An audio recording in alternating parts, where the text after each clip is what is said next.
My name is Emily, and I thought I had the perfect life. Married for 7 years to Mark, the man I believed was my soulmate. We had a cozy house in a quiet neighborhood, 2 kids who were my whole world, and a circle of close friends who felt like family. Mark and I met in college, and for years I believed in the storybook kind of love. We laughed together, supported each other, and dreamed about growing old side by side.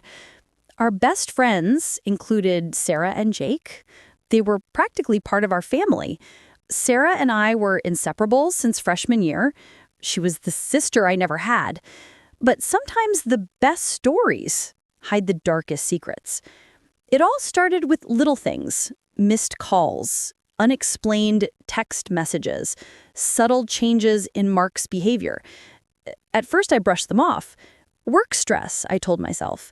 The late nights were because of deadlines. But the knot in my stomach wouldn't untie. One evening, I came home earlier than usual from a work conference. The house was empty, which wasn't strange since the kids were with Sarah for the weekend. But there was an odd scent, a mix of perfume and something else I couldn't place. Then I saw it, a small bracelet, one I hadn't seen before, lying on the kitchen counter. It wasn't mine. It wasn't Sarah's. I knew that instantly. My heart pounded as I picked it up. I tried calling Mark, but his phone went straight to voicemail. For hours, I sat in the silence, turning the bracelet over and over in my hands, dread growing inside me. The next morning, Sarah came over to check on the kids. I held the bracelet behind my back, unable to speak. She smiled, oblivious. "Hey, Em, how are you?" I blurted out, "Whose bracelet is this?" Her face faltered. "Oh, that? I think it's mine. Must have left it here last time I picked up the kids." I stared at her, searching her eyes. There was something there. Hesitation? Guilt? But she shook it off. I've been so scatterbrained lately. Sorry." I wanted to believe her, but I didn't. Over the next few weeks, I noticed more signs. Texts on Mark's phone with names I didn't recognize. Secret meetings for work. And an increasing distance that chilled me more than the coldest winter night. One night, I couldn't take it anymore. I followed Mark after dinner, keeping my distance as he drove to a small cafe on the other side of town. I sat in my car, heart hammering, watching as he walked inside. And then Sarah showed up. They sat close, laughing, whispering. Mark reached across the table, touched her hand. That's when my world shattered. I drove home, tears blurring my vision. I didn't sleep that night. The next morning, I confronted Sarah. Her face was pale. "Emily, it's not what you think, but I knew the truth." They had been betraying me, the 2 people I trusted most. This was just the beginning. The morning after confronting Sarah, my world felt like it was unraveling thread by thread. I tried to hold myself together for the kids, for Mark, or at least the Mark I thought I knew. But deep down, I was drowning in confusion and pain. Sarah's words still echoed in my head. "It's not what you think," but every instinct screamed otherwise. How could it not be? The bracelet, the secret meetings, the whispers, all of it screamed betrayal. I started to watch Mark more closely, looking for the signs I had missed. The late nights became longer and more frequent. And when I asked, he gave me vague excuses about extra work or meeting clients. The texts I spotted on his phone suddenly made sense. They weren't just casual work conversations. One evening, after putting the kids to bed, I stayed up late and did something I never thought I'd do. I went through Mark's phone. I felt like a thief invading his privacy, but I was desperate for answers. Scrolling through his messages, I found dozens of conversations between him and Sarah. The tone was intimate. Nicknames, inside jokes, plans to meet in secret. One message sent chills down my spine. "Can't wait to see you tonight. I miss you." I closed the phone, my hands trembling. The betrayal wasn't just a moment, it was an ongoing affair. The people I had trusted most were lying to me every day. I thought about confronting Mark, but fear held me back. What if he denied everything? What if he turned the tables and blamed me? I needed proof. The next few days, I kept following him discreetly, to lunch dates, late night meetings, even quiet walks in the park. Everywhere he went, Sarah was there too. One afternoon, I found them in a small cafe, holding hands under the table, stealing kisses when they thought no one was watching. My heart broke in 1,000 pieces. I took pictures with my phone, my hands shaking. I knew I needed evidence, for myself, for my kids, for whatever was left of my dignity. But even as I gathered proof, I felt like I was losing myself. My mind raced with questions. How long had it been going on? Why did Sarah do this to me? And why did Mark choose her over me? The more I thought about it, the more I realized this wasn't just about cheating. It was about betrayal on every level: friendship, marriage, family. One night, I found an email from Sarah to Mark that shattered me. It wasn't just an affair, it was a plan. Sarah wrote, "We need to be careful. Emily can't find out. If she does, everything falls apart. I don't want to lose what we have." Mark replied, "Don't worry, I'll handle everything. She won't suspect a thing." I felt like I was drowning in a sea of lies. They were hiding things from me, plotting behind my back. That's when I realized I couldn't fight this alone. I called my best friend, Lisa, and told her everything. She was shocked, but immediately offered her support. "Emily, you don't have to go through this by yourself. We'll figure this out together."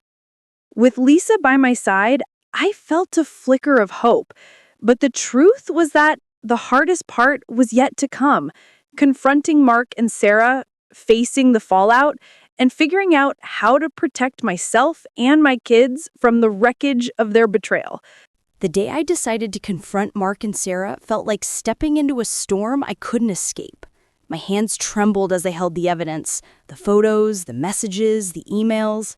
I had planned everything, rehearsed the words 1,000 times, but nothing could prepare me for the whirlwind that awaited. I asked Lisa to come with me for support, knowing I'd need someone strong beside me. We agreed to meet Mark first. I wanted to hear his side before facing Sarah.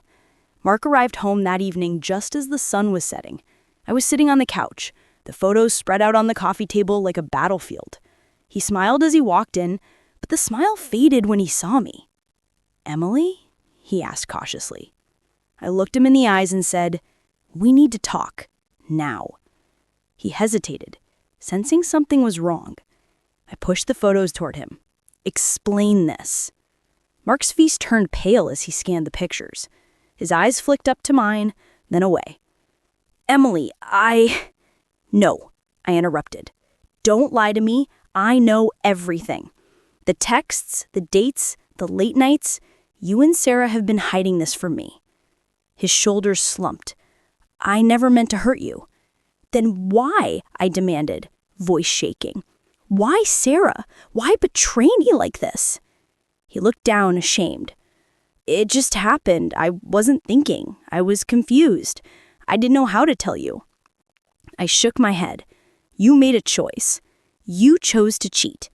And with my best friend." Just then, Lisa walked in quietly from the kitchen. Mark's eyes widened, realizing this wasn't just a private conversation anymore. "We're going to talk to Sarah," I said firmly. The next day, we went to Sarah's house. She opened the door looking surprised, but quickly masked it with a smile. "Emily," she said softly, "I didn't want it to come to this." "Neither did I replied coldly. But it did. We sat down in the living room. I held nothing back. I showed Sarah the messages, the emails, the photos. Her expression flickered from shock to guilt to defiance. "It wasn't supposed to hurt you. Mark and I didn't plan this." I shook my head. "The emails say otherwise. You were planning to keep this secret." Sarah's eyes filled with tears.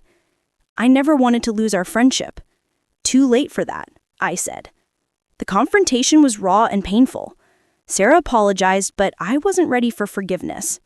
Mark promised to fix things, but I wasn't sure how. Over the next few days, I took time away from both of them. I needed space to think, to breathe. My mind was a mess, torn between heartbreak and betrayal, love and anger. I started seeing a therapist to help process everything. I realized this wasn't just about cheating. It was about trust shattered and a life I needed to rebuild. Meanwhile, Sarah and Mark tried to keep their affair hidden from everyone else. But rumors started spreading. Our friends took sides, some turning against me, others quietly avoiding the drama. I felt isolated, like I was losing everything I had built. But one thing was clear. I couldn't let this break me. I needed a plan. After the confrontation with Mark and Sarah, I felt like I was standing on the edge of a cliff, staring down into an abyss of pain and uncertainty. But I knew I couldn't fall. Not yet. Not while my kids needed me. The first thing I did was focus on myself. I started therapy regularly, peeling back the layers of hurt and betrayal that threatened to swallow me whole. It was hard. Every session felt like reliving the worst moments of my life. But it was also necessary. I needed to find my own strength again. Meanwhile, the tension between Mark and Sarah grew. They thought they could keep their affair secret, but the truth has a way of slipping out. Friends whispered behind closed doors. Family members asked questions I wasn't ready to answer. I decided it was time to take control. I hired a private investigator to gather evidence, not just of the affair, but of everything else Mark had been hiding. I suspected he wasn't just cheating. Something about his recent behavior felt off. What the investigator found shocked me. Mark had been funneling money into a secret account for months, money that was supposed to go toward the family. Bills went unpaid, credit cards maxed out, our savings disappearing. I felt like I'd been living a lie. The man I loved wasn't just cheating, he was stealing from me and our kids. Armed with this evidence, I confronted Mark again. This time, there was no room for excuses. He broke down, admitting everything. The affair, the financial lies, the lies to everyone around us. I told him I was done. It was time to protect myself and my children. I filed for separation and hired a lawyer to start divorce proceedings. But even as I moved forward, the betrayal cut deep. One night, I found a message on my phone from an unknown number. "You think you're free? You'll never be rid of me." I recognized the writing style immediately. It was Sarah. She was stalking me. The harassment started small. Emails, texts, social media posts, but it escalated quickly. She showed up at my workplace, called the kids' school pretending to be me, and even sent threatening letters. I was terrified for my safety and my children's. I went to the police, who advised me to get a restraining order. It was the first step, but it didn't stop Sarah. So I did what I had to do. I documented everything. Every call, every message, every encounter. I shared it with my lawyer, who filed a motion to have Sarah legally barred from any contact. The court ruled in my favor, but the damage was done. Meanwhile, Mark tried to convince me to reconcile, promising to change. But trust once broken like this isn't something you can patch up with words. With the restraining order in place and the divorce process moving forward, I slowly started reclaiming my life. I reconnected with old friends who had stayed loyal, leaned on my therapist, and focused on being the mother my kids needed. Through all the pain, I learned something powerful. Sometimes fighting back isn't about revenge. It's about survival. And I was determined to survive. The final stretch of my journey began with a sense of cautious hope. After everything that had happened, the betrayal, the lies, the harassment, I was ready to take back control and build a future on my own terms. The divorce proceedings moved faster than I expected. With all the evidence of Mark's affair and financial deceit, the judge ruled in my favor for custody of the kids and a fair division of assets. It wasn't just about money. It was about safety, stability, and peace of mind. Sarah's harassment finally stopped once the court enforced the restraining order. She was ordered to attend counseling and stayed far away, at least for now. I knew the scars she left might never fully heal, but I was determined not to let her shadow control my life. In the weeks that followed, I focused on myself and my children. I found a new apartment, smaller but cozy, where we could start fresh. I returned to work part-time, rebuilding my confidence and independence. Therapy continued to be a lifeline. I learned to process my emotions instead of burying them. I started journaling, finding strength in writing down my story, not just the pain, but the resilience. One day, while sitting in the park with my kids, I realized how far I'd come. The fear that once paralyzed me had begun to fade. I was no longer the woman broken by betrayal. I was someone who had faced darkness and stepped into the light. Mark tried reaching out a few times, asking for forgiveness, wanting a second chance. I listened once, then gently told him, "What you did changed everything. I can't go back." As for Sarah, I blocked every number, every account. I surrounded myself with people who truly cared. Life wasn't perfect, it never is, but it was mine again. And sometimes that's all you need to start over.